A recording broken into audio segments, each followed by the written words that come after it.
அடுத்து வந்து பார்க்க போகிறது மேகங்கள். ஓகேவா, அடுக்குகள் பார்த்தோம். வளிமண்டலம் எத்தனை அடுக்குகளாக பிரிச்சிருக்கோன்னு பார்த்தோம். அடுத்து வளிமண்டலத்தில் இருக்கக்கூடியது மேகம். மேகங்கள்ங்கிறது க்ளவுட். இதில் எத்தனை வகையான மேகங்கள் இருக்குன்னா 5 வகையான மேகங்கள் இருக்குது. ஃபஸ்ட்டு வந்து ஸ்ட்ரேட்டஸ், இதுதான் வந்து உயர்மட்ட மேகம். அடுத்து சிர்ரஸ் அப்படிங்கிறது இடைமட்ட மேகம். கீற்று மேகம்ங்கிறது தாழ்த்தப்பட்ட மேகம். குமுலோ நிம்பஸ் அப்படிங்கிறது கார்மேகம். இந்த கார்மேகம் தான் மழை தரக்கூடிய மேகம். ஸோ குமுலோ நிம்பஸ்ங்கிறது தான் மழை தரக்கூடிய மேகம். அடுத்து செங்குத்து மேகம்ங்கிறது புயல் காலங்களில் உருவாகி மழைப்பொழிவை தரும். ஸோ புயல் காலங்களில் மட்டும் உருவாகி மழைப்பொழிவை தருவது செங்குத்து மேகம். ஸோ 5 வகையான மேகங்கள் இருக்குது. அவ்வளோதான். அடுத்து பார்த்திங்கன்னா காற்று. காற்றுங்கிறது விண்டு. இந்த காற்று எதனால் ஏற்படுது அப்படின்னா, காற்று எதனால் வீசுனா வெப்ப மாற்றத்தால் காற்று வீசுகிறது. ஸோ வெப்ப மாறுபாடு ஏற்படும் போது தான் காற்று வீசுது. இதில் இருக்கக்கூடிய வகைகள் பார்த்தோம்னா கோள் காற்று. ஃபஸ்ட்டு வகை வந்து கோள் காற்று. அதாவது இது வந்து பார்த்திங்கன்னா வருஷம் முழுவதும் ஒரு குறிப்பிட்ட திசையில் மட்டும்தான் வீசும். ஒரு குறிப்பிட்ட திசையை நோக்கி மட்டும்தான் வீசும். அதுதான் கோள் காற்று. இது 3 வகை இருக்குது. ஒன்று வந்து கிழக்கு காற்று, இதை வந்து வியாபார காற்று அப்படின்னு சொல்கிறாங்க. அடுத்து மேற்கு காற்று வந்து எதிர் வியாபார காற்று. இந்த மேற்கு காற்றுங்கிறது வட அரைக்கோளத்தில் தென்மேற்காக, தென் அரைக்கோளத்தில் வடமேற்காக வீசும்.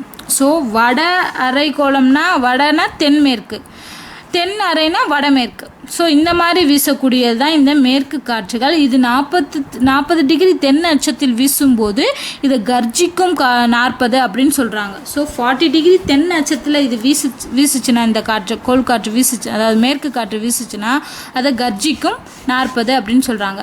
அடுத்து 3வது வந்து துருவ காற்று.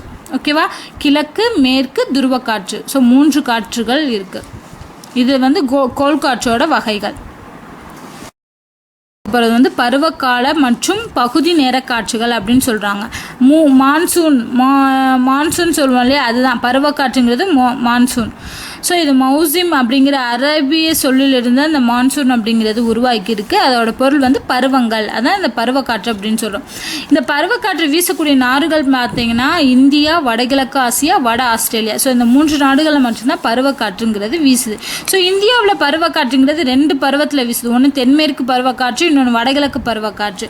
தென்மேற்கு பருவக்காற்று தான் வந்து ஜூன் டு செப்டம்பர், ஜூன்லேருந்து செப்டம்பர் வரைக்கும் தென்மேற்கு பருவக்காற்று. அடுத்து அக்டோபர் நவம்பர் வந்து வடகிழக்கு பருவக்காற்று. இந்த வடகிழக்கு பருவக்காற்று தான் தமிழ்நாட்டுக்கு மழையை தரும். ஸோ இதனால் இந்தியாவின் கிழக்கு கடற்கரை மற்றும் தமிழ்நாடு மழை பெறும்.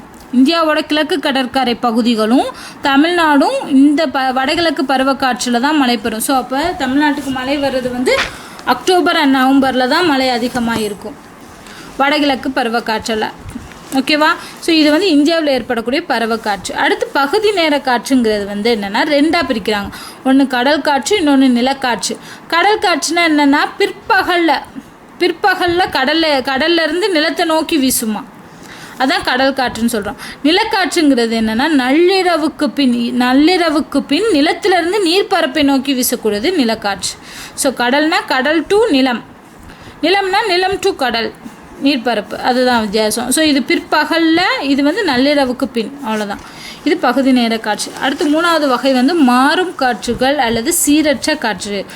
மாறும் காற்றுகளில் அதில் ஃபஸ்ட்டு வர்றது சூறாவளி அல்லது புயல் காற்று. ஸோ அதான் மாறும் காற்றுகள். அதிக அழுத்தம் காரணமாக அதாவது அதிக அழுத்த பகுதியிலிருந்து மிக குறைந்த அழுத்த மைய பகுதியை நோக்கி வீசும் காற்றுக்கு பேர் தான் சூறாவளி, புயல் காற்றுன்னு சொல்கிறாங்க. அதாவது அதிக அழுத்தத்திலேருந்து மிக குறைந்த அழுத்தமுள்ள மைய பகுதியை நோக்கி வீசும் காற்று சூறாவளி காற்று. இது வந்து மழை அதிகம் தரக்கூடிய காற்று. புயல் காற்றுன்னு சொல்கிறோம் இல்லையா, இது வந்து மழை அதிகமாக தருமா. ஸோ வட அமெரிக்கா மற்றும் மேற்கிந்திய தீவுகள் எந்த மாதிரியான சூறாவளி வேணால் ஹரிகேன்ஸ் அப்படிங்கிற சூறாவளி வரும். சீனா அண்ட் ஜப்பான்னா டைபூன்னு சொல்லுவாங்க. இந்தியாவில் சைக்ளோன் சொல்கிறோம் புயல். ஆஸ்திரேலியாவில் வில்லி அப்படின்னு சொல்கிறாங்க. அரேபியாவில் சமுனஸ். ஸோ ஒவ்வொரு நாட்டிலையும் ஒவ்வொரு விதமாக இந்த காற்றை வந்து சொல்கிறாங்க. அடுத்து வந்து எதிர் சூறாவளி அல்லது எதிர் புயல் காற்று அப்படிங்கிறது என்னென்னா, அப்படி ரிவர்ஸ் வச்சுக்கோங்க. இந்த மிக குறைந்த அழுத்த மைய பகுதின்னு சொன்னோம்னா அதுக்கு ஆப்போசிட் அதிக அழுத்த மைய பகுதியிலேருந்து வெளிநோக்கி வீசக்கூடிய காற்று தான் எதிர் சூறாவளி. இது வந்து மழைலாம் கொடுக்காது, ஆனால் இந்த சூறாவளியும் புயல் காற்றும் மழை தரும். ஸோ அடுத்து பார்க்க போகிறது தலக்காற்றுகள். தலக்காற்றுகள் 2 வகையாக பிரிக்கிறோம். ஒன்று வெப்ப தலக்காற்றுகள், இன்னொன்று குளிர் தலக்காற்றுகள். ஸோ வெப்ப தலக்காற்றுகள் பார்த்திங்கன்னா ஆஸ்திரேலியாவில் ஃப்ரிக் ஃபீல்டர் அப்படின்னு சொல்லுவாங்க. யூஎஸ்ஏல சின்னோக், வடக்கு இத்தாலியில் ஃபோன், சஹாரா பாலைவனத்தை ஸ்ராக்கோ, தார் பாலைவனம் இந்தியாவில் இருக்குல்லையே அதில் லூ அப்படிங்கிற பேரில் வீசுது. அடுத்து மத்திய ஆப்பிரிக்காவில் குளிர்தல காற்று வந்து ஆர்மத்தான், ஆல்ப்ஸ் மலையில் மிஸ்ட்ரல், ரஷ்யாவில் புர்கா, மெக்சிகோ வளைகுடாவில் நாட், அர்ஜென்டினாவில் பாம்பரா அப்படிங்கிற பேரில் குளிர்தல காற்றுகள் வீசுது. ஸோ காற்றோடு தொடர்புடைய நிலத்தோற்றங்கள், நம்ம ஒவ்வொன்றுக்கும் ஒவ்வொரு நிலத்தோற்றங்கள் பார்த்தோம்ல, அதே மாதிரி காற்றோடு தொடர்புடைய நிலத்தோற்றங்கள் பார்த்திங்கன்னா 2. ஒன்று அரித்து திண்ணலோடு தொடர்புடையது, அது வந்து பீடப்பாறைகள், காளான் பாறைகள், சூகன், யார்டாங், இன்செல் ஃபர்க்குகள், இதெல்லாமே வந்து அரித்து திண்ணலோடு தொடர்புடையது. படிவித்தலோடு தொடர்புடைய வந்து ஃபர்ஹான், லோயஸ், செஃப் அல்லது நீள்வடிவு மணல் குன்றுகள். ஸோ இதுதான் வந்து காற்றோடு தொடர்புடைய நிலத்தோற்றங்கள். ஸோ இதோட என்ன ஆயிடுச்சு, 3 விதமான நிலக்கோளம், நீர்க்கோளம், வளிக்கோளம் 3ம் பார்த்தாச்சு. இனி அடுத்து பார்க்க போகிறது டாபிக் வந்து நிலாவை பற்றி பார்க்க போகிறோம். சந்திரன், மூன், அதை பற்றி பார்க்க போகிறோம். ஸோ பூமியோட ஒரே துணைக்கோள் என்ன, நம்ம அங்கேயே பார்த்தோம், சந்திரன் தான். இங்கே வந்து வளிமண்டலம் கிடையாது. ஸோ நம்ம புவிக்கு மட்டும்தான் வளிமண்டலம் இருக்குது, சந்திரனில் கிடையாது. ஸோ நிலவின் விட்டம் புவியின் விட்டத்தில் 4ல் 1 பங்கு. ஸோ புவியோட விட்டத்தில் 4ல் 1 பங்கு தான் வந்து நிலவின் விட்டம். நிலவின் ஒரு பகுதியை மட்டும்தான் நம்ம இப்போ பார்க்குறோம். ஸோ மறுபகுதியை நம்மளால் பார்க்க முடியாது, ஒரு பகுதியை மட்டும்தான் நம்மளால் பார்க்க முடியும். ஏன் அப்படின்னா இப்போ நிலவு தன்னைத்தானே சுற்றுது இல்லையா, அப்போது தன்னைத்தானே சுற்ற மற்றும் பூமியை சுற்ற ஒரே கால அளவை எடுத்துக்கொள்றதுனால நம்மளால் என்ன பண்ண முடியாது, ஒரு பகுதியை மட்டும்தான் பார்க்க முடியும், ஒரு பகுதியை பார்க்க முடியாது. அதுவும் சுற்றிக்கிட்டே இருக்குது. ஸோ அது சுற்றுற காலமும் நம்ம பூமியை சுற்றுற காலமும் ஒரே அளவாக இருக்கிறதுனால நம்மளால் ஒரு பகுதியை தான் பார்க்க முடியும், இன்னொரு பகுதியை பார்க்க முடியாது. அடுத்து பார்த்திங்கன்னா நிலவோட பகல் நேர வெப்பநிலை 100 டிகிரி செல்சியஸ், ஆனால் இரவில் -173 டிகிரி செல்சியஸ். அதான் வந்து நிலவு வந்து இரவில் குளுமையாக இருக்குது அப்படின்னு சொல்கிறோம். அடுத்து பார்த்திங்கன்னா 1969 ஜூலை 26 ஃபஸ்ட்டு நிலவில் காலடி எடுத்து வச்சவங்கன்னு பார்த்தீங்கன்னா நீல் ஆம்ஸ்ட்ராங் மற்றும் எட்வின் அப்படிங்கிறவங்க தான் 1969 ஜூலை 26 நிலவில் காலை எடுத்து வச்சுருக்காங்க. அங்கேருந்து ஆராய்ச்சி பண்ணுறதுக்காக பாறை மண்ணை வந்து நம்ம பூமிக்கு கொண்டு வந்தாங்க இவங்க. பார்த்தீங்கன்னா நிலா வெளிச்சம் சொல்கிறீங்களா, இந்த நிலா வெளிச்சம் எப்படி வருதுன்னா, இந்த நிலவு வந்து சூரியனில் இருக்கக்கூடிய ஒளியில் சிறிதளவு சூரியன்லேருந்து பெறக்கூடிய ஒளியைத்தான் இது பிரதிபலிக்குது. ஸோ சூரியன்லேருந்து பெறக்கூடிய ஒளியில் சிறிதளவு மட்டுமே நமக்கு பிரதிபலிக்குது. ஓகேவா, அதுதான் நமக்கு நில ஒளியாக பிரதிபலிக்குது. ஸோ எல்லா வெளிச்சத்தையும் விடாமல் சிறிதளவு மட்டும்தான் நிலவு வந்து பிரதிபலிக்குது. அடுத்து நிலவு பூமியை அடையிறதுக்கு நில ஒளி அந்த வெளிச்சம் வந்து பூமியை வர்றதுக்கு எவ்வளோ காலம் ஆகும்னா 1.3 வினாடி ஆகும் அப்படின்னு சொல்கிறாங்க. அடுத்து வந்து நம்ம பார்க்க போகிறது பௌர்ணமி எப்படி உருவாகுது, அமாவாசை எப்படி உருவாகுது. ஸோ பௌர்ணமினா என்னென்னா சூரியனுக்கும் நிலவுக்கும் இடையில பூமி வந்துடுறது, அதுதான் வந்து பௌர்ணமி அப்படின்னு சொல்கிறோம். அமாவாசை என்னென்னா சூரியனுக்கும் பூமிக்கு இடையில நிலவு வந்துடுது. ஸோ SEM அப்படின்னா தான் பௌர்ணமி. எஸ்ங்கிறது சூரியன், ஈங்கிறது எர்த், எம்ங்கிறது மூன். ஸோ எஸ்ஸுக்கும் எம்முக்கும் இடையில வர்றது தான் வந்து பௌர்ணமி. அமாவாசைங்கிறது SMEனா சூரியன், நிலா, பூமி, SME. ஸோ ஞாபகம் வச்சுக்கோங்க, பௌர்ணமினா SEM, செம்மு, அமாவாசைனா SME. ஓகேவா. நிலாவோட பிறை வடிவம் வந்து தேஞ்சிக்கிட்டே போச்சுன்னா அது C வடிவமாக மாறிடும். அந்த பிறை வடிவம் வளர்ந்துக்கிட்டே போச்சுன்னா D வடிவமாக மாறுமா. ஓகேவா. இதுதான் வந்து நம்ம நிலாவை பற்றி படிக்கிறோம். அடுத்து மெயினாக பார்க்க போகிறது சந்திர கிரகணம், சூரிய கிரகணம். ஸோ சந்திர கிரகணம் எப்படி ஏற்படுதுன்னா பௌர்ணமி இரவில் தான் சந்திர கிரகணம் ஏற்படுமா. ஸோ பௌர்ணமின்னா நமக்கு என்ன ஞாபகம்னா SEM செம். ஸோ பௌர்ணமின்னா என்ன அர்த்தம், சன்னுக்கும் மூணுக்கும் இடையில எர்த்து வர்றது. ஸோ அப்போ என்ன ஆகுதுன்னா SEM 3 சூரியன், புவி, நிலா, அது 3 ஒரே நேர்கோட்டில் அமையும். அப்படி இருக்கும்போது புவியின் நிழலில் நிலவு நுழைந்து வெளியே வர்றதுக்கு 3 மணி 30 நிமிடம் ஆகும். ஏன்னா எர்த்து வந்து நடுவில் இருக்குது, சரியா. அப்போ 3லேருந்து வரக்கூடிய வெளிச்சம் புவி வழியாக நுழைஞ்சு வெளியே வர்றதுக்கு ஆகக்கூடிய, புவியிலிருந்து பட்டு வெளியே வர்றதுக்கு ஆகக்கூடிய நேரம் வந்து 3 மணி 30 நிமிடம் ஆகும். இதில் 100 நிமிடங்கள், அதாவது 1 மணி 40 நிமிடம் மட்டுமே நிலவு முழுமையாக மறைக்கப்படுது. ஸோ நிலவு முழுமையாக மறைக்கப்படக்கூடிய காலம் வந்து 100 நிமிடங்கள் இந்த சந்திர கிரகணத்தில். ஓகேவா? அப்போ வந்து நம்ம என்ன பண்ணலாம், இந்த சந்திர கிரகணத்தில் வெறும் கண்ணால் பார்க்கலாம். அப்படி பார்க்கும்போது நிலவு ஆரஞ்சு கலரில் தெரியுமா. இந்த சந்திர கிரகணம் ஒரு வருஷத்துக்கு 2 அல்லது 3 முறை வரைக்கும் ஏற்படலாம். இதுதான் வந்து சந்திர கிரகணத்துக்கு உரியது. ஸோ சந்திர கிரகணம்னா பௌர்ணமி. அடுத்து சூரிய கிரகணம் வந்து அமாவாசை. அமாவாசை நாள் பகல். அமாவாசைன்னு அர்த்தம் SME. இது 3 ஒரே நேர்கோட்டில் வரும். சூரியனுக்கும் பூமிக்கு இடையில நிலவு வரும். அப்போ புவி மீது விழும் சூரிய ஒளி, அப்போ நிலவை தாண்டி தான் நமக்கு என்ன ஆகணும், சூரிய ஒளி வந்து நம்ம பூமி மேலே விடணும். அப்போ புவியின் மீது விழும் சூரிய ஒளியின் ஒரு பகுதியை நிலா மறைக்கும். அந்த இது விழக்கூடிய ஒரு பகுதியை நிலா மறைச்சிரும். அது வந்து 8 நிமிஷம் வரைக்கும் அது மறைச்சிருக்குமா. ஓகேவா? அதுதான் நம்ம சூரிய கிரகணம்னு சொல்லுவோம். அந்த டைமில் நிலவின் நிழல் படும் புவியின் பகுதி இருளில் மூழ்கும். ஸோ அந்த 8 நிமிஷம் வரைக்கும் என்ன ஆகணும், நம்ம பூமியில் வந்து வெளிச்சம் இருக்காது. ஸோ இதை வந்து நம்ம வெறும் கண்ணால் நம்மளால் பார்க்க முடியாது சூரிய கிரகணத்தை. இது ஒரு வருஷத்துக்கு 2 அல்லது 4 முறை வந்து ஏற்படலாம் அப்படின்னு சொல்கிறாங்க. ஸோ இதுதான் வந்து சூரிய கிரகணம், சந்திர கிரகணம். அடுத்து பார்க்க போகிறது அச்சக்கோடுகளும் தீர்க்க கோடுகளும். இந்த ஞாபகம் வச்சுக்கோங்க, இந்த அச்சக்கோடு தீர்க்க கோடுங்கிறது வந்து என்னென்னா கற்பனை கோடுகள் தான். ஸோ இதை வந்து கற்பனையே இந்த மாதிரி இருக்கும் அப்படின்னு சொல்லி வரைஞ்சி தான் இருக்காங்க. இது உண்மையிலே இருக்காது. ஸோ இதான கற்பனை கோடு. இதை முதல்ல வரைஞ்சவர் யார் அப்படின்னா டாலமிங்கிறவர் தான் வந்து ஃபஸ்ட்டு என்ன இப்போ இந்த அச்சக்கோடு தீர்க்க கூட வரைஞ்சிருக்காரு. ஃபஸ்ட்டு அச்சக்கோடுங்கிறது என்ன அப்படின்னா, இது வந்து பூமியோட பகுதியில் மேற்பகுதியில் கிழக்கு மேற்கா வரையப்பட்ட கற்பனை கோடுகள். ஸோ கிழக்கு டு மேற்கா வரையப்பட்டது எது, அச்சக்கோடுகள். அடுத்து பார்த்தீங்கன்னா இந்த அச்சக்கோடுகள் எதுக்காக வரைஞ்சாங்கன்னா, நம்ம புவியோட வெப்பநிலையை தீர்மானிக்கிறதுக்காக தான் இந்த அச்சக்கோடுகள் வரைஞ்சிருக்காங்க.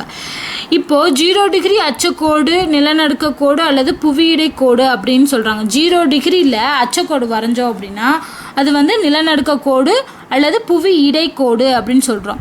இது புவிக்கோளத்தை இரு சம அரைக்கோளமாக பிரிக்கிறது. ஸோ புவியை 2 பாயிண்ட்டாக பிரிக்குது, அப்படி தானே. இப்போ இதுதான் உலக உருண்டை அப்படின்னா இதுக்கு நடுவில் வரைகிறதுங்கிறது வந்து நிலநடுக்க கோடு. அது வந்து 0 டிகிரி இருக்குமா. இது வந்து 2 அரைக்கோளமாக பிரிக்குது புவிக்கோளத்தை. அடுத்து 90 டிகிரி வட அச்சக்கோடு வட துருவத்தையும் 90 டிகிரி தென் அச்சக்கோடு தென் துருவத்தையும் குறிக்குது. ஸோ 90 டிகிரிக்கு வரைஞ்சாங்க அப்படின்னா தென் பகுதியில் வரைஞ்சா அது தென் அச்சக்கோடு அப்படிங்கிறதும், அதே மாதிரி வட பகுதியில் வரைஞ்சாங்க அப்படின்னா அது வட துருவத்தில் உள்ள வட அச்சக்கோடு எனவும் சொல்கிறாங்க. அடுத்து இந்த கடக ரேகை, மகர ரேகை, பூமத்திய ரேகை 3ம் செல்லும் கண்டம். அதில் வந்து 3 ரேகையாக பிரிச்சிருக்காங்க. 3 கோடுகளை பிரிச்சிருக்காங்க. கடகரேகை, மகர ரேகை, பூமத்திய கோடு 3 குறுக்கு. இந்த 3மே ஒரே கண்டத்தின் வழியாக செலுத்துனா அந்த 3 கோடுகளும் ஒரே கண்டத்தின் வழியாக செல்லக்கூடிய ஒரே கண்டம் என்னென்னா ஆஃப்ரிக்கா. ஆஃப்ரிக்கா வழியாக தான் இந்த 3 கோடுகளும்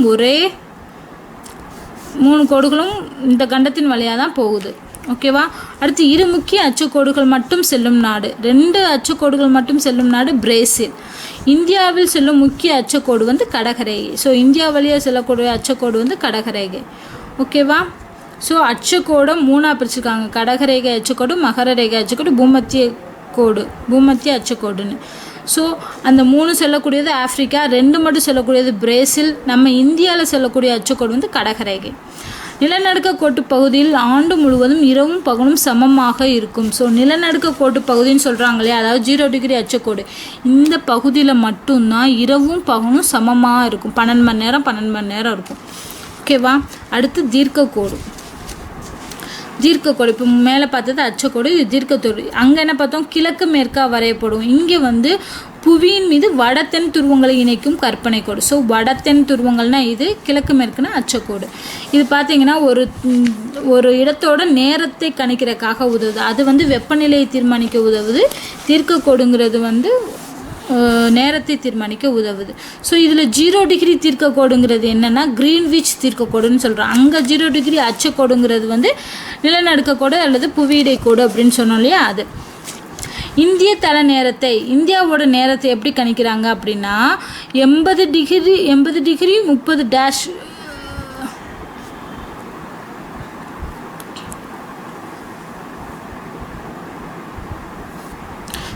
கிரேடு. இந்த 82 82.5 டிகிரி கிரேடில் தான் வந்து என்ன பண்ணுறாங்க, அது இந்த கோட்டோட அடிப்படையை வச்சு தான் நம்ம இந்தியாவோட நேரத்தை கணிக்கிறாங்க. இதுதான் அலகாபாத் தீர்க்க ரேகை அப்படின்னு சொல்கிறாங்க. 82/1/2ங்கிறது தான் அலகாபாத் தீர்க்க ரேகை. ஓகேவா? இது கிரீன்விச் நேரத்தை விட, இந்த கிரீன்விச்னு சொல்கிறோம் இல்லையா, இதோட நேரத்தை விட 5 மணி நேரம் 5.5 மணி நேரம் அதிகமாக இருக்குமா. ஓகேவா? கிரீன்விச் தீர்க்க கோடு இருக்கு இல்லையா, அதை விட இந்த அலகாபாத் தீர்க்க கோடு உள்ள மூலமாக கண்டுபிடிக்கக்கூடிய நேரம் வந்து 5.5 மணி நேரம் அதிகமாக இருக்கும். அடுத்து பார்த்திங்கன்னா தீர்க்க கோடுகள் மொத்தம் 360 டிகிரி செல்சியஸில் இருக்குமா. தீர்க்க கோடுகள்ங்கிறது மொத்தம் 360 டிகிரி செல்சியஸ். இதில் கிழக்கு அரைக்கோளத்தில் 180 டிகிரியும் மேற்கு அரைக்கோளத்தில் 180 டிகிரியும் உள்ளது. அப்போ மொத்தம் 360 டிகிரி. ஸோ அப்போ அந்த 180 டிகிரி தீர்க்க கோடுங்கிறது 2 அரைக்கோளத்திற்கும் பொதுவாக இருக்குமா. அதனால தான் இது சர்வதேச தேதி கோடு அப்படின்னு சொல்கிறாங்க. ஓகேவா? அடுத்து வந்து சர்வதேச தேதி கோட்டை கிழக்கிலிருந்து மேற்கு திசை நோக்கி கடக்கும்போது ஒரு நாளை கேலண்டரில் கூட்டிக் கொள்ள வேண்டும். ஸோ இதெல்லாம் ஜென்ரலாக என்னன்னு தெரிஞ்சுக்கிறோம். அடுத்து பார்த்திங்கன்னா அடுத்தடுத்த தீர்க்க கோடுகளுக்கு இடைப்பட்ட தொலைவு வந்து 111 கிலோமீட்டர். அந்த வரைகிறாங்க இல்லையா 2 தீர்க்க கோடு, அதுக்குரிய அடுத்த தீர்க்க கோடுகளுக்கு இடைப்பட்ட தூரம் வந்து 111 கிலோமீட்டர். அப்புறம் ஒரு துருவத்திலிருந்து இன்னொரு துருவம் வரைக்கும் உள்ள புவி விட்டம். ஸோ வட துருவம் இல்லை, வட துருவம் டு தென் துருவம் இல்லைன்னா கிழக்கு டு மேற்கு, அந்த இதோட புவி விட்டம் வந்து 12,712 கிலோமீட்டர். அடுத்து பார்த்திங்கன்னா நிலநடுக்கு கோட்டில் வரைகிறாங்களே அந்த நிலநடுக்கு கோட்டில் புவியோட விட்டம் வந்து 12,755 கிலோமீட்டர். அடுத்து புவியோட சுற்றளவு அல்லது நிலநடுக்க கோட்டின் நீளம் அப்படின்னு பார்த்திங்கன்னா 40,067 கிலோமீட்டர். ஸோ இந்த கிலோமீட்டர்ஸ்லாம் ஞாபகம் வச்சுக்கோங்க. இதோட பார்த்திங்கன்னா அட்சரேகை தீர்க்க ரேகை முடிஞ்சிருச்சு. அடுத்து பார்த்திங்கன்னா 3 வகையான வரைபடங்கள் வரைகிறாங்க. எதனால் அந்த கிராஃப் வரைகிறாங்க அப்படின்னா இயற்கை அமைப்பு வரைபடங்கள். ஸோ இயற்கை அமைப்பு தெரிஞ்சுக்கிறதுக்காக வரையக்கூடிய படங்கள், இன்னொன்று அரசியல் வரைபடங்கள், இன்னொன்று கருத்துசார் வரைபடங்கள். 3 வகையான வரைபடங்கள் இருக்குது. அப்புறம் பார்த்திங்கன்னா பேரிடர், ஒன்று வந்து இயற்கையாக நடக்கிற பேரிடர்கள், ஸோ சுனாமி இந்த மாதிரினா இயற்கையாக வருது. அடுத்து மனிதனால் உருவாக்கப்படக்கூடிய பேரிடர்கள்னு 2 வகையாக பிரிக்கலாங்க. போதும். இதில் வந்து இம்பார்ட்டண்டானது பார்த்தோம் அப்படின்னா இப்போ நம்ம நாடு இந்தியா பார்த்திங்கன்னா இயற்கை பேரிடர் அபாய நாடுகள்னு சொல்லி ஒரு பட்டியல் எடுத்திருக்காங்க. அதில் இந்தியா 77வது இடத்துல இருக்குது. ஸோ இயற்கை பேரிடர் அபாய நாடுகள் பட்டியலில் இந்தியா 77வது இடத்துல இருக்குது. நம்ம இந்தியாவில் சுனாமி வந்தது பார்த்திங்கன்னா 2004 டிசம்பர் 26 சுனாமி வந்திருக்கு. அடுத்து பார்த்திங்கன்னா உலகிலே அதிகமான எரிமலை கொண்ட நாடு வந்து ஜப்பான் தான். ஸோ இதில் பெரிய எரிமலை வெடிப்பு வந்து இது வரைக்கும் எங்கே நடந்திருக்குன்னா இந்தோனேஷியாவில் தம்போரா மலைப்பகுதியில் நடந்திருக்கு. எப்போனா 1816 நடந்திருக்கு. இதுதான் வந்து இப்போ வரைக்கும் அதிகமான மக்கள் இறக்கிறதுக்கு காரணமாக இருந்த எரிமலை வெடிப்பு. அடுத்து பார்த்திங்கன்னா இந்தியாவில் நிலநடுக்கம்ங்கிறது வந்து 2001 குஜராத்தில் வந்திருக்கு. அப்புறம் பார்த்திங்கன்னா 2011 இந்தோனேஷியாவில் ஏற்பட்ட பூகம்பத்தால், இந்தோனேஷியாவோட சுமத்ரா தீவில் ஏற்பட்ட பூகம்பத்தால் இந்தியா உட்பட 11 நாடுகளில் வந்து சுனாமி வந்திருக்கு. ஸோ இந்தியா உட்பட 11 நாடுகள் சுனாமி வர காரணமாக இருந்தது வந்து சுமத்ரா தீவில் ஏற்பட்ட நிலநடுக்கத்தினால தான். அடுத்து பார்த்திங்கன்னா தமிழகத்தை தாக்கிய புயல்கள் அப்படின்னு பார்த்தோன்னா 2005 பனூஸ் அப்படிங்கிற புயல், 2008 நிஷா, 2010 ஜால், 2011 தானே புயல், 12 வந்து நீலம், அடுத்து 2013 மகாசேன் அப்படிங்கிற புயல், 2016 2 வந்திருக்கு நடா வர்தா புயல் வந்திருக்கு. ஸோ இது வந்து தமிழகத்தில் வந்த புயல்கள். ஸோ இதோட பார்த்தீங்க அப்படின்னா நம்ம உலக அளவில் புவியியலை பற்றி பார்த்தோம். ஸோ உலக புவியியலை வந்து பார்த்தாச்சு. இனி வந்து இந்தியாவோட புவியியலை வந்து அடுத்த வீடியோவில் நான் சொல்கிறேன். தேங்க்யூ.